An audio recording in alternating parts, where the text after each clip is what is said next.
Hi, I'm Chuck Walinick. I'm a reenactor. I used to be a history teacher, so now I explore history on my own. And I've been going up and down the state of California telling tales of usually 19th century uh, history over here. And one of the areas that I got into was the American Civil War and how it played out in California. So I've been following the careers of a number of secessionist outlaws who were stealing Union gold in order to support the Confederacy. So I'm exploring their lives, their careers under my umbrella title of Chasing Bandidos. So the person we're going to talk about is George Gordon Belt, who was a soldier. He was a 49er, he was a businessman, and he also formed the Mason Henry Gang, which pretty much terrorized California. So we're going to get into just how they did that. Belt arrives in San Francisco March 3rd, 1847. Now, he had joined Stevenson's volunteers to fight in the Mexican War. Well, okay, 6-month-long voyage around Cape Horn.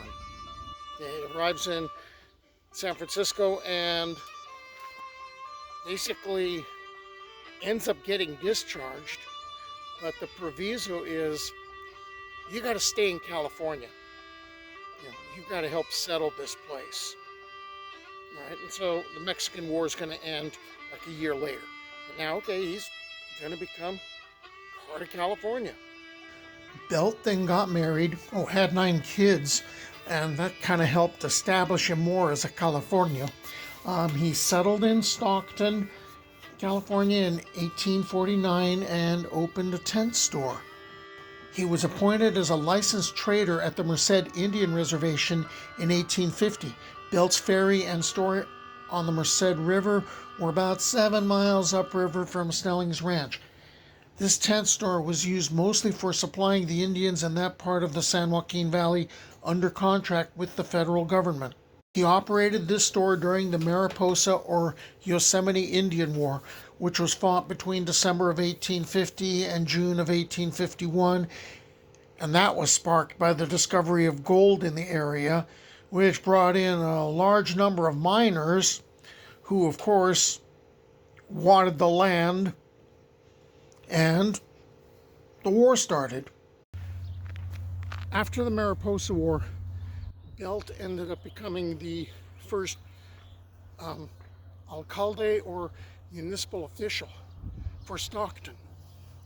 And he's bringing his attitudes with him. He's very much a secessionist, and he was very in favor of slavery. He also had kind of a loose, hands-on approach to dealing with the law and enforcing it. This is where I end up connecting with another outlaw that I covered. In October of 1856, while serving as the alcalde for Stockton, Belt commanded a posse which went in search of Thomas the Outlaw Doc Hedges. Hedges was better known as Tom Bell, whose gang attempted the first stagecoach robbery in California. It was unsuccessful, but several passengers were severely wounded in trying to get away. One of the captured gang members confessed Bell's location, and the Stockton sheriff raced to arrest him. But Belt would get there first. So, when the sheriff arrived October 4th, 1856, he and the posse found Tom Bell's body a few miles downstream. And what had happened was the alcalde of Stockton, Judge Belt, had taken matters into his own hands, and he and his posse lynched Bell. Bell had apparently been allowed to write his mother tearful, sobbing farewell. And people say that his body is still buried around here someplace. Okay, that lynching is pretty much gonna make Belt an outlaw. Now, he's gonna stay in California. The Civil War starts in 1861. I've already told you his views on being a secessionist and the fact that he was in favor of slavery. So what he's going to end up doing is he's going to become a bushwhacker. So to get more of a timeline of the events, Rufus Henry Ingram and Captain Ingram's Partisan Rangers, who had attempted robbing stages to get gold for the Confederacy, were gone by July of 1864 in a hail of bullets around New Almaden.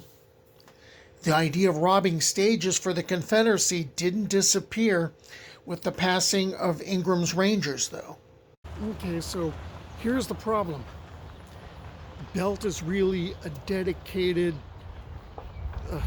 secessionist. He's really in favor of the Southern cause. He's going to be a bushwhacker, and he is going to hire or recruit a bunch of people of like mind. There's a problem, though. He starts this in 1864, and the South is in turmoil. Things are unraveling. The North is gaining more and more control, and bushwhackers in California aren't going to be able to do squat for the Southern cause. Also, he hires or recruits two guys. One was going by the alias of Jim Henry, who was pretty much a serial robber and killer. And then there's John Mason. And Mason is not a Confederate. He's just a criminal, all right, through and through. And these are the two guys that he hires or brings in, and he tells them to go recruit other people. Belt sent Mason and Henry out to recruit more men. As bushwhackers, their job would be simple: terrorize the anti-secessionists and anti-slavery activists and drive them out of the area. Unfortunately, the men that Belt had hired and the new recruits were lawless professional outlaws with little interest in any cause but their own. What became the Mason-Henry gang was prepared to rob whomever they could and kill anyone who tried to stop them. They never had any intention of sharing their proceeds with the Confederacy.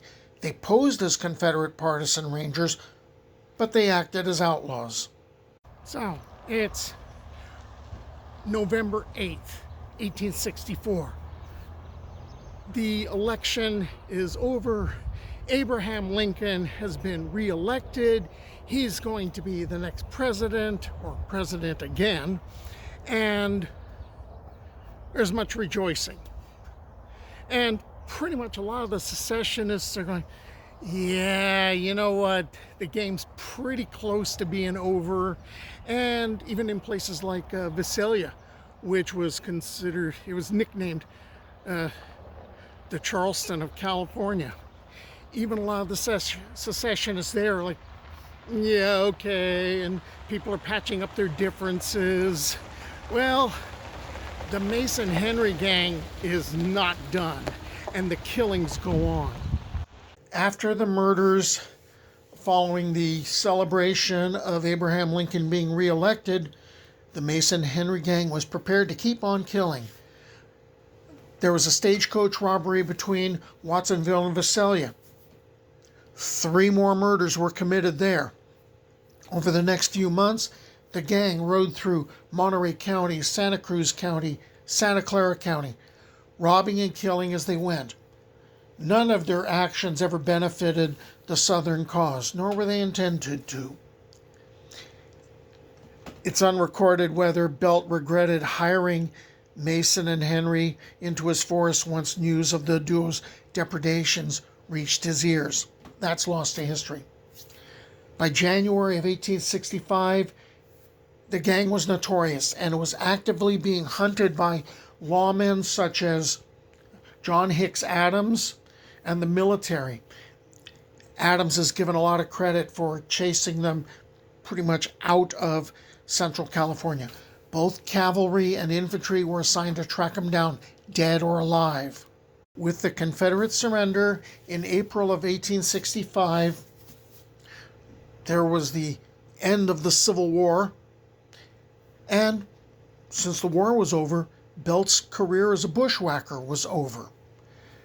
The Mason-Henry gang split up, still pursued by Sheriff Adams and the military.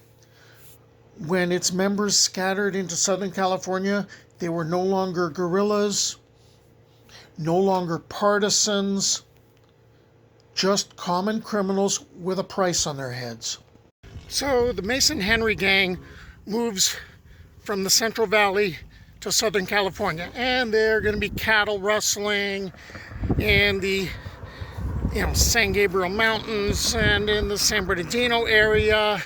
And at one point, Henry sends a member of the gang, John Rogers, into San Bernardino. He's supposed to get food and ammunition. Well, what he decides to do first is to get whiskey. And he gets a lot of whiskey, enough that he starts bragging about being a member of the Mason-Henry gang, which is wanted by the law, which has been, it's had a reward posted for them. They are hunted by the military, and he's bragging about it. So of course, he gets taken into custody, and fearing the rope, he tells the San Bernardino sheriff exactly where they are. They're in a cabin up San Jacinto Canyon. So the sheriff brings a posse, and they approach the cabin, and Henry is dead with 57 bullet wounds and buckshot in him. Jim Henry's bullet and buckshot-ridden body was taken into San Bernardino, propped up and put on display, and photographs were taken, as was the custom of the time. I haven't found any photographs yet. San Jacinto Canyon, where Henry met his end, was flooded when the Railroad Canyon Dam was built in 1928. The cabin is now somewhere beneath the Canyon Lake Reservoir, which averages 30 to 40 feet in depth, and now has a community of 11,000 people around it. I wonder if any of them hear weird sounds at night. John Mason escaped the shootout at the cabin and the cavalry, and continued his criminal career, this time moving into Los Angeles County in the vicinity of Fort Tejon and what is now Kern County, and he still had a $500 reward on his head. So Mason manages to get away during the gunfight, and what's going to end up happening is he's going to drift north, and around Fort Tejon he runs into a guy named Mayfield, starts riding with him, is trying to coerce him into joining the gang, and Mayfield's refusing. He's frightened for his life because now Mason's talking about killing him. Oh, and by the way, they run into a guy named Overton, and Mason's threatening to take his horse. Well, yeah, they spend the night in a cabin. Overton goes outside to check on his horse. Mason's awake, and he hears Mayfield start to move. And what Mason does is he tries to draw his gun, and he gets tangled in the blankets, so Mayfield kills Mason. Surprisingly, Judge George G. Belt outlived his band of bushwhackers, never tried for treason, murder, robbery, or any other crimes the Mason Henry gang committed. But he did owe $5,000 to William Dennis. Actually, he owed a lot of people a lot of money, but he owed $5,000 to William Dennis, whom he'd been feuding with for years, and reneged on the note. On June 3rd, 1869, Belt was standing outside of a warehouse in Stockton when Dennis shot him in the head. Dennis immediately gave himself up and was taken into custody. Despite admitting he intended to kill Belt, the judge was generous. 10 years for the shooting. That got commuted to being released on $15,000 bail. To make this even sweeter, because that's the way history tends to work, when Dennis died in 1874, he was buried in Stockton's rural cemetery. So was Judge Belt. Their graves are near each other. So it seemed fitting to come back here to where Firebaugh's Ferry was, where, Judge Bolt stepped outside the line and, became more of an outlaw because of the lynching. So now, this is where we pretty much end his chapter, and the chapter on the Mason Henry gang.